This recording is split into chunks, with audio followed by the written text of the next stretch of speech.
এভাবে chicken roast রান্না করলে এত সুস্বাদু হয় কিভাবে, এই গোপন রেসিপিটাই আজ আপনাদের সাথে শেয়ার করব। প্রথমে আমার এখানে 6 পিসের মতো কক মুরগি আছে, এক একটা মুরগি 4 পিস করে কেটে নিয়েছি। তারপরে আদা রসুন দিয়ে দিলাম 1.5 টেবিল চামচের মতো, স্বাদ অনুযায়ী লবণ দিয়ে দিলাম। এখন দিয়ে দিলাম অল্প একটু ফুড কালার, আর এটা একদম ন্যাচারাল ফুড কালার। তারপরে খুবই ভালো করে মিক্স করে নিচ্ছি। মিক্স হয়ে গেলে মুরগিটা খুবই সুন্দর করে ফ্রাই করে নিব। চুলার হিটটা হালকা হালকা রেখে মুরগিটা সুন্দর করে ফ্রাই করে নিবেন। একদম বেশিও করবেন না, আবার কমও করবেন না, মিডিয়াম করে আপনারা ফ্রাই করে নেবেন। এখন একটা কড়াই ভিতরে এখানে সয়াবিন তেল দিয়ে দিলাম, তারপরে এখানে পেঁয়াজ কুচি দিয়ে দিলাম।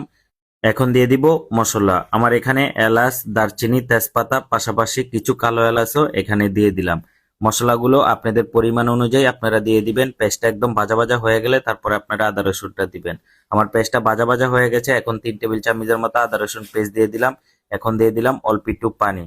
তারপরে দিয়ে দিব টক দই। আমার এখানে 4 টেবিল চামচের মতো টক দই এখানে দিয়ে দিলাম। 2 টেবিল চামচের মতো বাদাম পেস্ট দিয়ে দিলাম। বাদামের ভিতরে চীনা বাদাম, কাজু বাদাম, পেস্তা বাদাম, কাঠবাদাম মিক্স করা আছে। এখন দিয়ে দিলাম 1 টেবিল চামচের মতো লবণ। তারপরে দিয়ে দিলাম 1 টেবিল চামচের মতো জিরার গুঁড়া, 1 টেবিল চামচের মতো ধনিয়ার গুঁড়া, হাফ টেবিল চামচের মতো গরম মশলা। এখন দিয়ে দিলাম অল্প একটু চিনি। তারপরে দিয়ে দিলাম 1 টেবিল চামচের মতো মরিচের গুঁড়া। তারপরে এই মশলাটা খুবই ভালো করে কষায় নিব। এখন দিয়ে দিব টমেটো সস। টমেটো সসটা অবশ্যই আপনারা একটু বেশি দেওয়ার চেষ্টা করবেন। তারপরে দিয়ে দিলাম কাঁচামরিচ। এখন অল্প একটু পানি দিয়ে এই মশলাটা অনেকক্ষণ ধরে কষায় নেওয়ার চেষ্টা করব। এখন দিয়ে দিলাম অল্প একটু ন্যাচারাল ফুড কালার, যাতে আমার রোস্টের কালারটা খুবই সুন্দর আসে। মোরগ পোলাও চিকেনের জন্য এই রোস্টের কালারটা খুবই সুন্দর আসতে হয়।